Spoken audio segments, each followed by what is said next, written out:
Welcome back, everyone, to the smartest year ever, our quest to become the world's greatest conversationalist. My name is Gordy, and I was just wondering, what are heartstrings? Why do we say tugs on my heartstrings?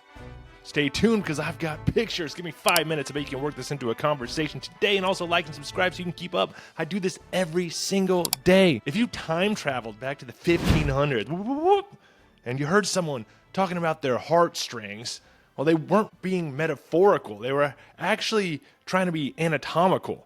Early physicians believed that the heart literally had strings, and to be fair, they weren't entirely wrong. Inside your heart are thin fibrous cords called chordae tendineae, Latin for tendinous cords. I wonder if this picture is going to fly on my short version or if I'm going to get flagged. I don't know. Go check it out and see if I only have like 10 views or not, and then you'll know. Chordae tendineae attach the flaps of your valves to small muscles in the lower chambers of the heart. When the heart contracts, these cords tighten, stopping the valve flaps from flipping backwards under pressure. Without them, each heartbeat would send blood surging the wrong direction. So yeah, they're real, and they really do pull on the heart, so to speak. The phrase heartstring shows up in English right around the same time this anatomy was really being studied. The Oxford English Dictionary traces it to the 1500s and defined as the tendons or the sinews of the heart. But because the heart was long seen as the home of emotion, courage, love, those sorts of things, it didn't take long for the term to take on metaphorical weight. To touch the heartstrings was to stir a person's innermost feelings, their literal chords of life and their figurative chords of sentiment. Writers in the Elizabethan age picked up the phrase with enthusiasm. Shakespeare used the image a few times, and I searched the term in a bunch of Shakespeare databases where they have all of his works.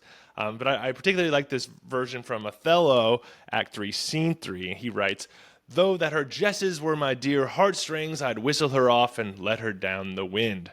And in this context, in falconry, in case you're not a falconer, jesses are the leather straps that tie a hawk to a keeper's hand. And Othello is saying that even if Desdemona's bonds to him were as precious as the strings of his own heart, he'd still let her go free. It's one of the earliest literary uses of heartstrings as a symbol of deep emotional attachment.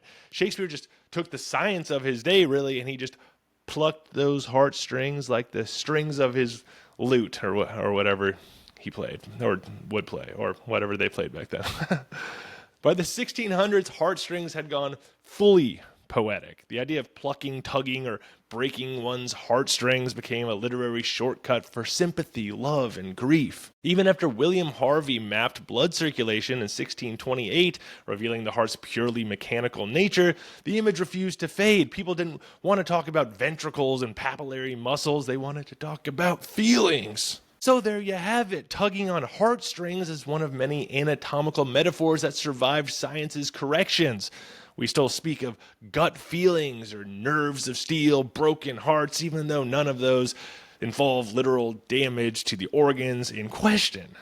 Heartstrings just happens to be one of the few that's technically true. You do have them, they do pull, and when they snap, it's genuinely catastrophic, though not in a romantic way, unless you're into that. Maybe you noticed that I'm trying out a little bit of a new editing style for these long form videos. So you can see that this is what I'm really loving, that my arms go in front of my pictures now, so I don't have to worry about pointing right here. I don't know. Cool. It's going to take a little bit, so just give me a second to get used to it. I'll get better. Each episode will improve, and you'll end up loving it, okay? Thanks to all my sources, which can be found in the YouTube description. Leave me a comment, rate, like, subscribe. Share this with someone who likes this sort of thing. Anyone pulling on your heartstrings, you want to let them know that you're endangering them? Send it to them.